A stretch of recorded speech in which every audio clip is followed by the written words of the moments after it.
ഈ സിനിമ കൈകാര്യം ചെയ്തിരിക്കുന്ന പ്രമേയം സമകാലിക കേരളത്തെക്കുറിച്ചുള്ളതാണ്. ടോണിക്ക് അപ്പന്റെ ഒപ്പം നാട്ടിൽ നിൽക്കാനും അവന് ഇഷ്ടമുള്ള ബിസിനസ് ചെയ്ത് ജീവിക്കാനുമാണ് താല്പര്യം. എന്നാൽ അപ്പന് മകനെ UK വിടാനും.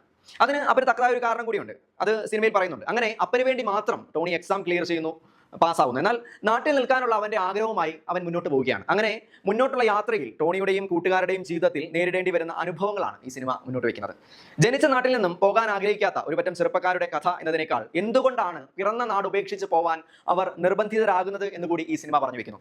സിനിമയിൽ പറയുന്ന ചില കാര്യങ്ങളോടൊന്നും പൂർണ്ണമായും യോജിക്കാൻ കഴിയില്ലെങ്കിൽ കൂടി സിനിമ മുന്നോട്ട് വെക്കുന്നത് കേരളത്തിലുണ്ടായ വെള്ളപ്പൊക്കത്തെയും കോവിഡിനെയും പോലെ നമ്മൾ അഭിമുഖീകരിക്കുന്ന മൂന്നാമത്തെ ഒരു മഹാമാരിയെക്കുറിച്ചാണ്. ഒരു വ്യക്തിക്ക് വിദേശ രാജ്യത്ത് സെറ്റിൽഡ് ആവാനാണ് ആഗ്രഹമെങ്കിൽ തീർച്ചയായും അയാൾ ആഗ്രഹിക്കുന്നത് നടക്കണം എന്ന അഭിപ്രായമുള്ള ആളാണ് ഞാൻ. കാരണം അത് ഓരോരുത്തരുടെയും വ്യക്തിപരമായ സ്വപ്നവും താല്പര്യവുമാണ്. എന്നാൽ നമ്മുടെ നാട്ടിലെ ഏതെങ്കിലും ശക്തികൾ, ഏതെങ്കിലും സംവിധാനങ്ങൾ നാട്ടിൽ പച്ച പിടിക്കാനുള്ള അവന്റെ സാധ്യതകളെ പിഴുതെറിയുന്നുണ്ടെങ്കിൽ, അതിന് വിലങ്ങുതടി ആവുന്നുണ്ടെങ്കിൽ തീർച്ചയായും അത് ചോദ്യം ചെയ്യപ്പെടുക തന്നെ വേണം.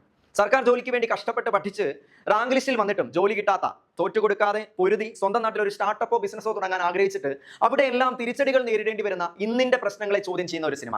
നമ്മുടെ നാട്ടിൽ ഒരു സാധാരണക്കാരന് ആഗ്രഹിച്ചാൽ മുഖ്യമന്ത്രി ഒന്ന് നേരിട്ട് കാണാൻ സാധിക്കുമോ? ഒരു പരാതി നേരിട്ട് പറയാൻ സാധിക്കുമോ? അതിന് ശുപാർശ ചെയ്തുള്ള ഫോണുകളുടെ ഒരു അകമ്പടി വേണോ? എന്നിങ്ങനെയൊക്കെയുള്ള ചോദ്യങ്ങൾ ഈ സിനിമ മുന്നോട്ട് വെക്കുന്നു.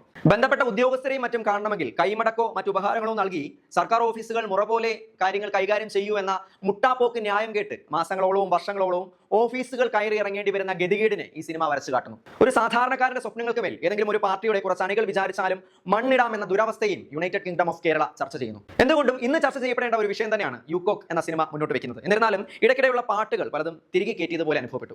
കുറച്ച് വർഷങ്ങൾക്ക് മുമ്പ് കണ്ട് വന്നിരുന്ന ഒരു ട്രെൻഡ് പോലെ ഇനി പാട്ടാണ് എന്ന് തോന്നും വിധം പാട്ടിലേക്ക് പോകുന്നതായി അനുഭവപ്പെട്ടു. അതായത് ഒരു പാട്ടിന് മുമ്പ് എന്തോ ഒരു അടി ഫീൽ ചെയ്തു. അതുപോലെ എടുത്തു പറയേണ്ട ഒരു കാര്യം, ജോണി ആന്റണി അതിഗംഭീരമായി തന്നെ അപ്പൻ വേഷം കൈകാര്യം ചെയ്തു എന്നുള്ളതാണ്. റോയിച്ചൻ എന്ന കഥാപാത്രത്തെ അദ്ദേഹം ഗംഭീരമായി തന്നെ ചെയ്തു. അതുപോലെ ഇന്ദ്രൻസ്, മഞ്ജു പിള്ള, മനോജ് കെ ജയൻ, ഒരു ഇടവേളയ്ക്ക് ശേഷം നടി സംഗീത, ഇവരൊക്കെ ചിത്രത്തിലെ പ്രധാന വേഷങ്ങളിൽ എത്തുന്നു. എന്തുകൊണ്ടും ചർച്ച ചെയ്യപ്പെടേണ്ടുന്ന ഒരു പ്രമേയമായി, ഒരു സമകാലിക വിഷയമായി സിനിമ അനുഭവപ്പെട്ടു. അഭിപ്രായം തീർത്തും വ്യക്തിപരം, കണ്ടു തന്നെ വിലയിരുത്തുക.